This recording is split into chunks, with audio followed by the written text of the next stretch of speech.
मैं हूं रहमत सैयद, आपकी होस्ट, और मेरे साथ हैं एक्सपर्ट डॉक्टर प्रगदीश शुक्ला। चलिए वेलकम करते हैं उन्हें अपने शो पर। Welcome to the show sir. Well sir, आज एक पावरफुल मंत्र, महामृत्युंजय मंत्र जिसे हम कहते हैं, तो उसका अर्थ क्या होता है? जी, बहुत अच्छा सवाल है। आज का टॉपिक अगर हम बात करेंगे तो अगर महामृत्युंजय मंत्र के बारे में अगर आप बात करने जा रहे हो तो एक चीज़ ऐसी बात करने जाऊंगा कि सबसे पहले तो उसके अंदर ही उसका जवाब है। लोगों को कई बार ऐसे क्वेश्चंस भी होते हैं कि मृत्युंजय का अर्थ क्या है। सबसे पहले जो आपने सवाल किया जी, अगर उसको आप संस्कृत में थोड़े से शब्दों के ऊपर वजन दे के अगर बात करेंगे तो आपको खुद को समझ में आ जाएगा कि इसका अर्थ क्या हो जाता है।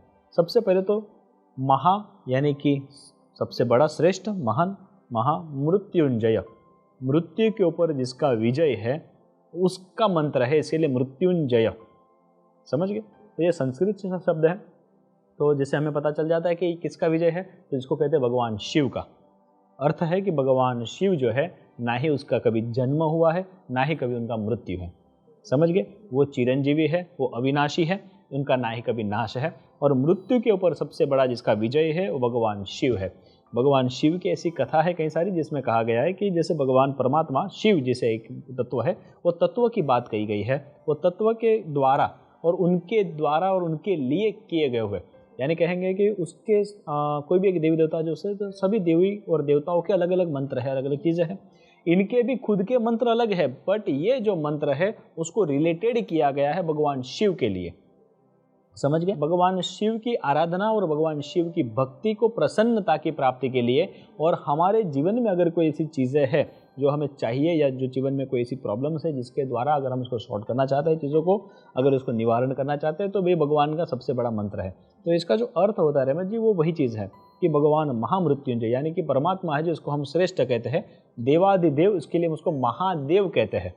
समझ गए? तो ये महाशब्द जो देव के भी ऊपर आता है, हाँ, देवों का जो नाम है देवताओं के भी जो ऊपर है, महान है, इसके लिए उसको महादेव ऐसा शब्द कहा गया है। तो ये महादेव की बात कही, और वही महामृत्युंजय जिनका नाम भी एक तरीके से अगर हम देखेंगे, जिसके मृत्यु के ऊपर जिनका विजय है, तो वो महामृत्युंजय, बराबर। तो ये मंत्र की बात करेंगे। ये मंत्र में कई सारी चीज़ें हैं, इनके कई सारे इफ़ेक्ट है, कई सारी चीज़ें हैं, तो अगर हम उसके बारे में भी अगर बात कर पाएंगे तो बहुत बेटर रहेगा। तो सर, ये जो मंत्र है, पावरफुल मंत्र जिसे हम जाप करते हैं, तो ये क्यों किया जाता है? इसका रीज़न क्या होता है? किस वजह से इसे करना चाहिए? जी हाँ, रहमत जी, इनके बहुत सारे जवाब मैं आपको दे सकता हूँ। अगर इसके बारे में अगर हम बात करने जाएंगे तो ये महामृत्युंजय मंत्र है, इसके बारे में सबसे पहले तो ये क्यों करना चाहिए, कब करना चाहिए, ऐसे सारे जो हमारे क्वेश्चंस होते हैं, इसमें एक ऐसा चीज़ है, इसका क्या पावर है।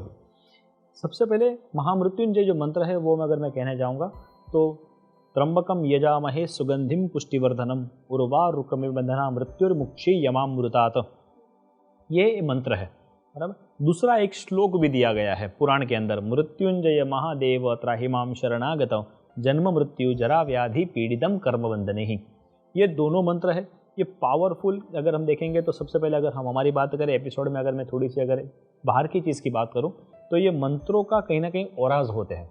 हर एक मंत्रों के एक एक ओराज होते हैं, और ओरा को अगर हम ओरा स्कैनिंग के द्वारा अगर चेक करते हैं तो उसके अंदर उनकी स्पीड, उनके अंदर उनका लेवल, उनके अंदर उनका ग्रेविटी, उनकी हर एक चीज़ जो होती है, एलिमेंट्स जो होते हैं, वो उसका भी स्कैनिंग किया जाता है।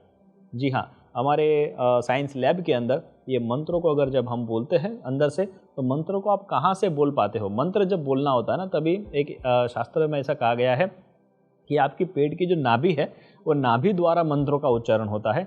तो जब श्लोक है वो आप गले से बोल सकते हो। जी हाँ, इसमें भी काफ़ी सारा डिफरेंसेस है, कहीं सारी चीज़ भी इसके अंदर दिखी गई है। तो मैंने कहा कि जैसे कि जो ओरा स्कैनिंग होती है, ये सारी चीज़ें वो स्पेशल ही आपके, अगर कोई श्लोक जो है उसको आप गा सकते हो, उसको अलग अलग तरीके से बोल सकते हो, लेकिन मंत्र है उसको आप अलग अलग तरीके से गा नहीं सकते, उसको बोल नहीं सकते, क्योंकि वो वेद की ऋचा के सहित दिया हुआ है। तो वो ऋचा के आधारित ही उसको बोल सकते हो, उसके अलावा आप नहीं बोल पाते हो। ठीक है? तो पावरफुल मंत्रों का जो हम बात करते हैं, तो पावरफुल क्यों है, उसके रीजंस क्या है, तो जो साइंटिफिक रीज़न है वो भी मैंने आपको समझाया कि उसके इतने ओरा स्ट्रॉन्ग है, उसकी चीज़ें इतनी स्ट्रॉन्ग है, तो वो पावर है। अब वो पावर क्यों काम लगते हैं और कहाँ काम लगते हैं, कहाँ उसका यूज़ किया जा सकता है, ये सबसे बड़ी बात अगर हम बात करेंगे। हाँ जी। तो जैसे कि दर्शकों, मैं आपसे हमेशा एक एपिसोड के अंदर कोई नई चीज़ ऐड करता हूँ और आपको समझने के लिए और समझाने की पूरी कोशिश मेरी रहती है। अगर फिर भी अगर इसमें कोई भी कमी रह जाती है तो फिर उसके बारे में हम कोई नेक्स्ट एपिसोड या कोई चीज़ों में मैं पूरी करने की कोशिश ज़रूर करूँगा। सबसे पहले अगर मैं बात करूँगा तो मृत्युंजय महादेव, जैसे मैं श्लोक की बात कर रहा हूँ तो ये है मृत्युंजय महादेव त्राहिमाम शरणागतों। तो ये मृत्युंजय जो मंत्र का आपने बात की, तो वो जाप का सबसे पहला शब्द ही है भगवान शिव के लिए। हम किसी भी देवी देवताओं को जब निज मस्तक होते हैं तब उनके दो हाथ जोड़कर हम उनके चरण में सबसे पहले तो दर्शन करते हैं। चरण से लेकर परमात्मा के मस्तक तक हम उनका दर्शन करना चाहिए। तो चरण में जब हम नमस्कार करते हैं तो सबसे पहले भगवान या कोई भी देवी देवताओं को, तो उनका एक सबसे प्रिय चीज़ उनके बारे में अगर बात करें तो उनके लिए एक शब्दों का प्रयोग किया जाता है। इसीलिए कोई भी मंत्र में सबसे पहला शब्द ये किया गया है मृत्युंजय। आप कौन हो? तो बोले परमात्मा शिव जो है वो मृत्यु के ऊपर विजय करने वाले हैं। तो भगवान शिव जो है, मैं आपको जब प्रणाम कर रही हूँ तो क्यों कर रही हूँ या क्यों कर रहा हूँ, तो उसका सबसे पहले जवाब है क्योंकि आप मृत्यु के ऊपर विजय करने वाले हो। तो जब मृत्यु के ऊपर विजय करने की बात हुई इसीलिए उनका नाम पड़ा मृत्युंजय।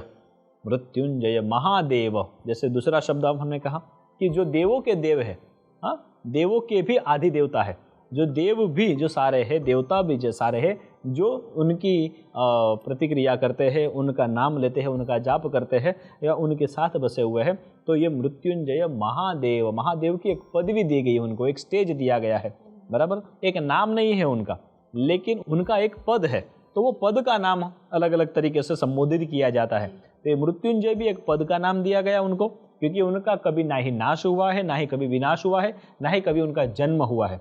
जी हाँ, उनका कभी जन्म या उनका कभी मृत्यु का ये नहीं दिया गया शास्त्र में। इसलिए कहते हैं कि भगवान जो शिव है वो अजरामर है, इसीलिए वो हमेशा अमर चीज़ों में गिने जाते हैं। तो वो मृत्यु के ऊपर विजय करके बैठे हैं, इसका अर्थ ये हो गया कि मृत्यु उनको आ ही नहीं सकती, इसीलिए मृत्युंजय। महादेव यानी कि कहा कि देवों के देव महादेव, महादेव त्राहिमाम शरणागतम। हाँ, मृत्युंजय महादेव त्राहिमाम शरणागतम।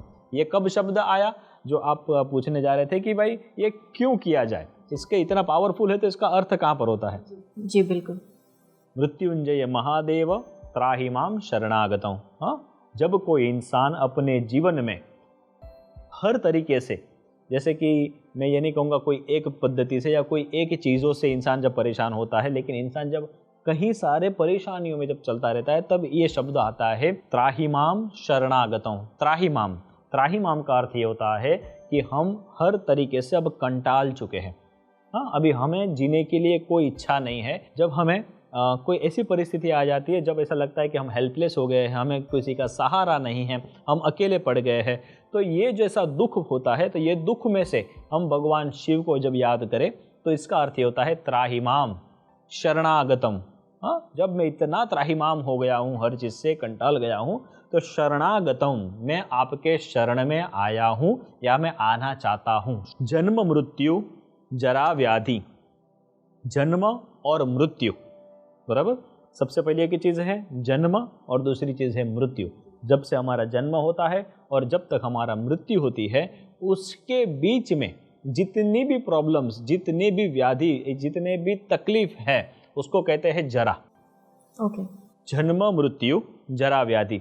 तो ये जन्म से लेकर, जब से मेरा जन्म हुआ है तब से लेकर मेरी कब तक मृत्यु लिखी है वो किसी को पता नहीं है। आपकी हमारी कहाँ पर है हमें नहीं पता, लेकिन जब तक मैं चल रहा हूँ यहाँ तक, जब मेरी मृत्यु होगी तब तक इसके बीच में जो जरा चल रही है, इसके बीच में जो प्रॉब्लम्स चल रही है, कई सारे प्रकार के तकलीफ है जीवन में, किसी को हेल्थ है, किसी को वेल्थ है, कई सारे प्रकार के।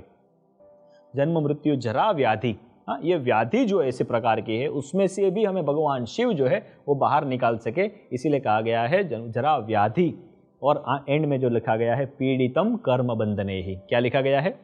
पीड़ितम, जैसे कि मैं उससे पीड़ा से, वो प्रॉब्लम से, वो पीड़ा से पीड़ितम कर्म, हमारे कर्म के अंदर भी, हमारे पिछले जन्म में हमने कोई कर्म किए हो, ये जन्म में हमने कोई कर्म किए हो, या फिर ऐसे हमारे कोई कर्म बाकी रह गए हो, हमारे माता पिता ने भी कोई अगर पाप पुण्य किए तो उसका भी भुगतना कहीं ना कहीं अगर हम देख रहे हैं, सारे कर्मों को लेकर। हाँ, हमारे जीवन में भी हमने कई सारे प्रकार के कर्म किए हैं, हमने अच्छा भी किया है, लेकिन आज तक उसका इम्पैक्ट हमें अच्छा नहीं मिला है लाइफ में। हमने लोगों के लिए अगर अच्छा किया, कई लोग हमारे पास आते तो सबसे बड़े प्रॉब्लम यही देखने आ आती है कि पंडित जी हमने तो लोगों का आज तक बहुत अच्छा किया, लेकिन हमारे साथ कभी अच्छा नहीं हुआ। ये 99% ये होता है, राइट। तो ये कर्म करने के बावजूद भी हमें हमारी चीज़ प्राप्त नहीं होती, तब इंसान सबसे ज़्यादा कंटालता है, बराबर। और वही जो इंसान जिंदगी से हारा हुआ और कंटाला हुआ इंसान है, तब वो जब भगवान शिव को याद करता है तो इसीलिए कहता है कि ये जन्म जरा व्याधि पीड़ितम कर्म बंधने ही, ये बंधन में से मुझे मुक्त करवाइए। ये जो बंधन है हमारा जीवन और मृत्यु के बीच में जो जीने वाला बंधन है, बीच में जो चलने वाली जो व्याधि है, ये सब में जो चलने वाली जो प्रॉब्लम्स है, ये सब में चार में चल रही हूँ या चल रहा हूँ, उसमें जो भी मुझे दुख आ रहा है, तकलीफें आ रही है, तो हे भगवान शिव अभी इसमें से मुझे बाहर निकालिए और जो मुझे चाहिए, हाँ, वो चीज़ मुझे जल्दी से जल्दी प्राप्त करवाइए। ये सबसे बड़ा पावरफुल मंत्र जिसको हम महामृत्युंजय मंत्र कहते हैं।